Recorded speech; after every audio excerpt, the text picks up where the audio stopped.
আল্লাহ রাব্বুল আলামিন বলেন, কোন যুবক যখন আমাকে আল্লাহ বলে ডাক দেয়, জমিন কাঁপতে থাকে।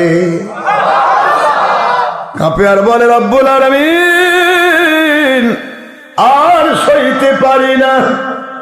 আপনার বান্দা, এই যুবকটা তো গুনার মধ্যে ডুবে থাকার কথা ছিল, শয়তান ধোঁকা দিয়ে কি গুনার মধ্যে রাখার কথা ছিল, অথচ আপনার সবটাই চাইতে ওজন সমৃদ্ধ ইসমে আজম আল্লাহর নাম তার অন্তর থেকে জপ করতেছে।